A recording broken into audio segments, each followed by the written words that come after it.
Hi, this is a recording from the TED Talk that was done in September of 2025 for the Naval Academy class of 2000 25-year reunion. And for those of you who do not know me or never knew me, my name is Vicky Stadel. I was in first company and then 19th company. And I have three small children, and we live right outside of DC, which actually keeps me in Annapolis pretty often. And so, not long ago, I was back in Annapolis at the cheese shop with my kids because it's still amazing. And I noticed a group of midshipmen with 25 on their name tag. I lit up thinking, hey, these are my people, class of 25. And then it hit me. They're 2025. Them, I am the class of 75 was to us. And I remember looking at 75 thinking, wow, those grads are old. And yet, here we are, together again, 25 years later. We lived lifetimes since we left the yard. We scattered to every corner of the world, and now we circle back. 25 years ago, we all left Bancroft in dress whites, eyes forward, ready to serve. I flew helicopters. You stood the watch, flew, deployed, commanded. Some of us stayed in the Navy. Some built companies. Some raised families. Some reinvented ourselves more than once. We survived deployments, careers, marriages, losses, and transitions. But one by one, we all come back to where we were before we left the life outside of the Navy.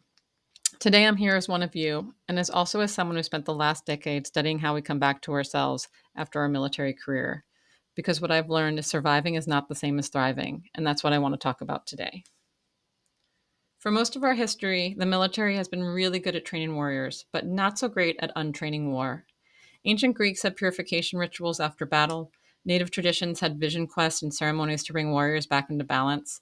Across cultures, people understood that coming home was its own sacred process. In the modern military, we don't always have those rituals. And for many of us, a flight back from a war zone can take just a few hours to get back home. So our version of healing sometimes is overly simplified. Suck it up and get back to work.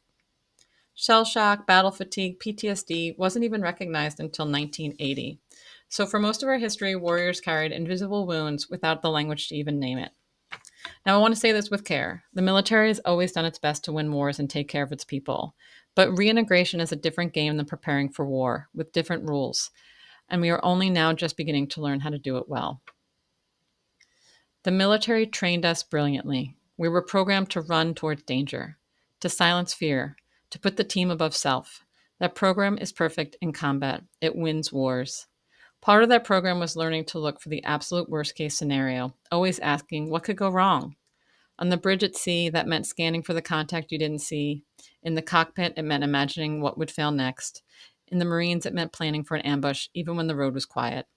That mindset made us ready, and it kept people alive. But when you come home, that same program can misfire. And trauma is the confusion of then and now. You're safe on your porch, but your body still thinks you're standing the watch, or flying an approach, or rolling out a convoy. Your nervous system can't tell the difference, and yesterday hijacks today. That program wins battles, but when you come home, your family and the world don't need a warrior. They need all of you. Thriving isn't deleting the program, it's rewiring it for a different mission. So, over the last 20 years, something remarkable has been happening. Now, when I say psychedelics, I don't mean Woodstock and tie-dye. I mean what John Hopkins, Stanford, and the Department of Defense are studying in clinical trials. What used to be dismissed as hippie drugs are now on the front page of medical journals, and the results have been extraordinary. First of all, psychedelics don't erase memory or delete the code. What they do is make us more suggestible. For a short window, the nervous system softens, and in that space, the old program isn't running on autopilot, and you can rewrite the code. That's why MAPS, Multidisciplinary Association for Psychedelic Studies, their MDMA trials, nearly 67% of veterans no longer met the criteria for PTSD after just 3 sessions. That's not incremental progress, that's transformation. They also help us bring trauma into the present. Instead of your body looping in the past, you can finally feel it here and now. And that matters because so often our emotions got buried when the mission came first. The work had to be done, the people had to be taken care of.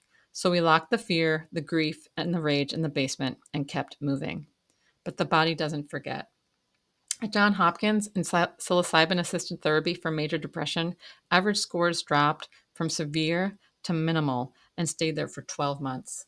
That's why so many describe the experience as the first time their body finally understood the watch is over, I'd made it home. But here's the truth. Psychedelics are not a silver bullet, and none of those changes last on their own. Because psychedelics make you more suggestible and you process big events, the container around you matters. Who you're with and the guidance you receive can make the difference between a powerful healing experience and one that leaves you adrift. The program rewrite, the trauma release, they only take root if you change how you live afterwards, and integration is the key. That means preparation, setting intentions with a trusted guide, and afterward, continuing the work, processing what surfaced, reshaping habits, making new choices in how you live, lead, and love. Because those hours of insight don't matter if they don't change how you show up on Monday morning. That's the difference between a trip and a transformation. After Afghanistan, after the Pentagon, after years of holding it together, although I thought I was fine and my resume said I was doing great, the program was still running in my body, in my sleep, in ways I didn't even see until it finally stopped. Psychedelics combined with preparation, guidance, integration helped me reprogram and finally process what had been buried after the mission came first. And I've seen this in others too. Marines who couldn't sleep, aviators who froze, leaders who tried everything else and still carried the weight. When they went through this work with proper guidance, the shift was the same. The past didn't vanish, but it no longer owned them. For me and for them, this wasn't about forgetting. It was about finally coming home.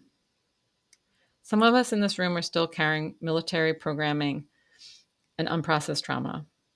We've lost shipmates to suicide, to depression, and to silent battles. We don't just need better treatments, we need better homecomings. Here's what's happening now.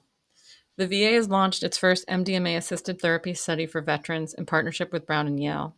The VA Portland SNAP Lab is running psilocybin and MDMA clinical trials with therapy for veterans, and DoD's committed $9.8 million to study MDMA effects on active duty troops with PTSD. If you're curious to learn more, I recommend How to Change Your Mind by Michael Pollan. It's a very long book, but if you want the cliff notes, you can watch it on Netflix for a 4-hour single-part series.